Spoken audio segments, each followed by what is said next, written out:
জীবনে যদি কোনো কিছু হওয়ারই থাকে তাহলে খেলোয়াড় হবেন, যে কিনা গোল দেওয়ার জন্য দৌড়ায়। কখনো রেফারি হবেন না, যে কিনা অন্যের ভুল ধরার জন্য দৌড়ায়। জীবনে 3টে জিনিস একবারই আছে: পিতামাতা, সৌন্দর্য আর যৌবন। আমাদের মানুষদের সবচাইতে খারাপ একটা অভ্যাস কি জানেন? আমরা কোনো কিছু পাওয়ার জন্য অপেক্ষা করতে চাই না, আর যখন যেটা খুব সহজে পেয়ে যাই সেটার কদর করতে জানি না। তো আসসালামু আলাইকুম, সবাই কেমন আছেন? আশা করতেছি ভালো আছেন। এই তো আজকেও চলে আসলাম আমার দৈনন্দিন কাজের একটা ভিডিও নিয়ে। এখানে তো দেখিয়ে দিলাম আজকে কি কি রান্না করতেছিলাম: রোস্ট, পোলাও আর বেগুন ভাজা, আর সাথে একটু ভেজিটেবল করব। আর ভেজিটেবল কোনো চাইনিজ ভেজিটেবল না, জাস্ট নর্মাল একটা ভাজির মতো করে রান্না করে নিব। আর এখানে এই তো বেগুনগুলো কাটিয়ে নিচ্ছিলাম। আর 2টা বেগুন তো এতগুলা হয়েছে, 2টা বেগুনে মানে অনেকগুলো হয়েছে। তো ভাবলাম যে মাখিয়ে রেখে দেই, তো যখন মন চাবে একটু একটু বের করে ভেজে ভেজে খাওয়া যাবে বা ভর্তা করা যাবে, যে কোনো একটা কিছু করাই যাবে। তো এর জন্য হচ্ছে একটু বেশি করেই কেটে রাখলাম। আর এখানে এই তো আমার কাটাকাটি শেষ। এখানে হচ্ছে আমি একটু লবণ মশলা দিয়ে মাখিয়ে রাখবো। আর একটা জিনিস কি জানেন, আমরা মানুষের কখনোই কদর করতে জানি না, বিশেষ করে ওই সময়টা তো কখনোই না যখন তার পাশে থাকাটা খুব বেশি প্রয়োজন পড়ে। আপনি যখন দেখবেন যে পেজে খুব বেশি স্যাড পোস্ট দিবেন, কিছু মানুষ থাকবে যারা আপনাকে সিম্প্যাথি দেওয়ার জন্য অল টাইম আপনাকে নক দিবে, কি হয়েছে, হ্যান হয়েছে, ত্যান হয়েছে। কিন্তু আপনি যখন ভালো কিছু করবেন তখন অ্যাপ্রিসিয়েট করার জন্য কখনো কাউকেই পাবেন না।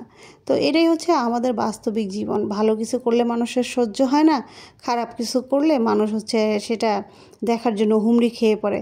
ওই যে একটা কথাই বলে না, যে মানুষের ঘরে ব্যথার মলম না থাকলেও সবার ঘরে কিন্তু লবণ মরিচটা ঠিক মতোই থাকে। তো নিজের দুঃখ কষ্ট কখনোই কাউকে বুঝতে দেবেন না।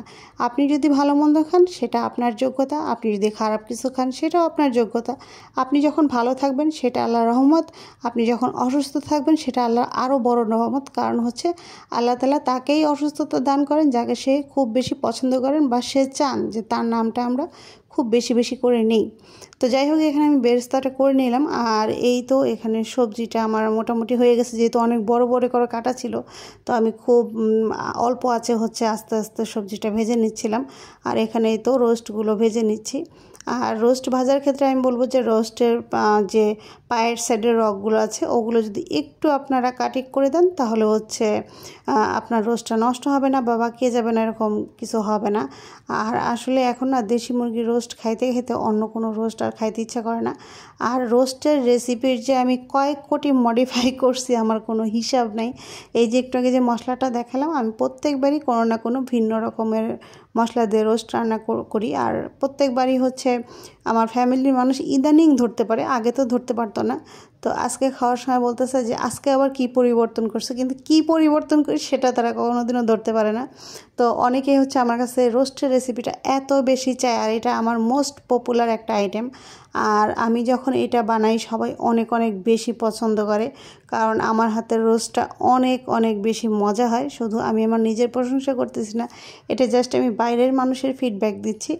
আর প্রত্যেকবার যখন তারা এসে খায় সব সময় বলে যে অনেক মজা হয়েছে, হ্যান হয়েছে, ত্যান হয়েছে। কিন্তু এটার ভিতরে যে আমি কী পরিবর্তন করি এই জিনিসটা কেউ ধরতে পারে না। আর এটাই হচ্ছে আমার রোস্টের স্পেশালিটি। আমি যখনই রোস্ট বানাই কোনো না কোনো পরিবর্তন করে দিই। আর এই তো আজকে কিন্তু আমি সরিষার তেল দিয়ে করছি রোস্টটা, কিন্তু দেখে কি মনে হচ্ছে যে সরিষার তেল দিয়ে করা? একদমই না। তো আমার বেশিরভাগ রান্নাই হচ্ছে সরিষার তেল দিয়ে করা হয়ে থাকে। এখানে এই তো রোস্টটা রান্না হয়ে গেছে, এখানে আমি পোলাওটা হচ্ছে রান্না করে নিচ্ছিলাম। আর আজকে ছেলের খেলা ছিল, তো সে নন স্টপ আমাকে প্যারা দিচ্ছিলো যে আম্মু দ্রুত করো, দ্রুত করো। আর জানেনই দ্রুত কাজ করতে গেলে অনেক সময় অনেক ভুল হয়। তো যাই হোক, যদি কথার মধ্যে কোনো ভুল থাকে অবশ্যই ক্ষমা সুন্দর দৃষ্টিতে দেখবেন। ঠিক যেমন আমি এখন খুব দ্রুত ভয়েস দিচ্ছি, কারণ প্রত্যেক দিন ভিডিও মেক করে প্রত্যেক দিনের মানে ভয়েসটা দিয়ে সাথে সাথে আপলোড করাটা অনেক বেশি প্যারার হয়ে যায়। অনেকে আমরা ভিডিও করি রাতের বেলা হচ্ছে আমরা এডিটিং করি, তারপরে হচ্ছে আপলোড করি, কিন্তু আমার মানে এতটাই টাইম থাকে, মানে টাইম পাই না আমি সত্যি কথা বলতে। তো দেখা যায় যে আমি যখন ভিডিও করি তখনই আপলোড করে দিই। আর এই তো খাওয়ার পরে কত মোটো হয়ে গেছি সেটাই দেখছিলাম। সবার কাছে ভিডিওটা কেমন লাগলো জানাবেন, ভালো লাগলে অবশ্যই লাইক কমেন্ট করবেন। খোদা হাফেজ।